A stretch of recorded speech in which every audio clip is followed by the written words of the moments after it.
पिताजी, जल्दी चलिए, वरना मैं आज स्कूल में देरी से पहुंचूंगा। मेरी टीचर बहुत गुस्सा करती है। हाँ हाँ बेटा, अभी चलते हैं, बस 2 मिनट रुको। तभी रमेश की पत्नी कमरे से बाहर आती है और रमेश से कहती है, सुनिए जी, आज शाम को आप ऑफिस से जरा जल्दी घर आ जाइएगा। याद है ना, आज आपको मुझे शॉपिंग कराने के लिए लेकर जाना है। अरे भाग्यवान, इस महीने हाथ जरा तंग है। मेरी मानो तो शॉपिंग का विचार कुछ दिनों के लिए अपने दिमाग से निकाल ही दो। मैं तुम्हें अगले महीने पक्का शॉपिंग कराने ले जाऊंगा। अभी मुझे चलना चाहिए, वरना राजू को स्कूल पहुंचने में देर हो जाएगी। देखिए जी, अब आपके ये बहाने पुराने हो चुके हैं। मैं कुछ नहीं जानती। आज शाम को मुझे शॉपिंग करने जाना है, मतलब जाना है। आगे आपकी मर्जी। अच्छा ठीक है भाग्यवान, अब तुम पूरा घर सर पर मत उठाओ, मैं कुछ करता हूँ। इतना कहकर रमेश अपने बेटे राजू को लेकर वहां से चला जाता है। घर से निकलने के लिए रमेश जैसे ही अपनी मोटरसाइकिल शुरू करता है, तभी उसकी माँ उसे आवाज देकर कहती है, अरे रमेश, आज शाम को मुझे कुछ पैसे दे देना। याद है ना, मैंने तुझसे कहा था कि मुझे मंदिर में चढ़ावा चढ़ाना है। अरे माँ, मेरी तनख्वाह आने में अभी 10 दिन बचे हैं। अभी मेरे पास बिल्कुल पैसे नहीं है। हाँ, मेरी तनख्वाह मिलते ही मैं तुम्हें पैसे दे दूंगा। रमेश की माँ चिढ़कर कहती है, अरे तेरा दिमाग तो खराब नहीं हो गया? मैंने तेरे भरोसे मंदिर के पुजारी जी से वादा कर दिया है, और तू कह रहा है कि पैसे नहीं है। अब मैं पुजारी जी को क्या जवाब दूंगी? तुझे तो मेरी इज्जत की भी कुछ परवाह नहीं है। अच्छा ठीक है माँ, अब तुम गुस्सा मत करो, मैं शाम तक कुछ इंतजाम करता हूँ। इतना कहकर रमेश वहां से चला जाता है। फिर दोपहर को जब रमेश अपने दफ्तर में बैठा होता है, तब उसे अपनी पत्नी और माँ की बातें याद आती है। रमेश अपने दफ्तर के एक साथी मोहन से कुछ रुपए उधार मांगता है। अरे भाई मोहन, मेरा एक छोटा सा काम कर दो, मुझे कुछ रुपयों की सख्त जरूरत है।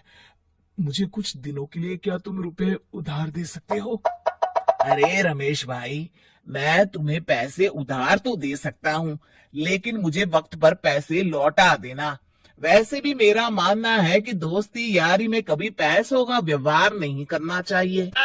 ये कहावत तो तुमने सुनी ही होगी कि उधार प्रेम की कैंची है। मैं नहीं चाहता कि पैसों को लेकर हमारा रिश्ता खराब हो। अरे मोहन, तुम बिल्कुल चिंता मत करो, मैं तुम्हारे पैसे वक्त पर लौटा दूंगा। फिर मोहन रमेश को पैसे दे देता है।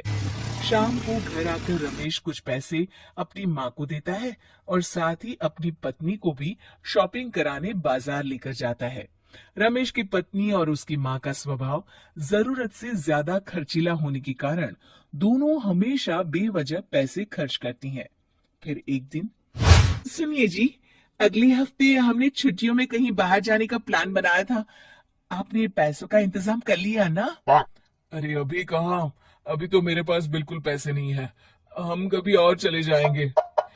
देखिए जी, मैंने सभी सहेलियों से कह दिया है कि मैं बाहर घूमने जा रही हूँ। अगर मैं नहीं गई तो सब मुझ पर हंसेंगी। आप कहीं से भी पैसों का इंतजाम कीजिए जी। इतना कहकर रमेश की पत्नी वहां से चली जाती है। वहीं दूसरी तरफ रमेश की माँ भी तीर्थ यात्रा जाने की जिद करती है और रमेश से पैसे मांगती है। फिर अगले दिन रमेश एक सेठ से पैसे उधार लेकर अपनी पत्नी और बेटे को घुमाने ले जाता है और अपनी माँ को भी तीर्थ यात्रा पर भेज देता है। लेकिन जैसे ही रमेश अपनी छुट्टियां बिताकर वापस आता है, कर्जदार उसका जीना मुश्किल कर देते हैं। इतना ज्यादा कर्ज एक साथ अपने ऊपर देख रमेश काफी परेशान रहने लगता है।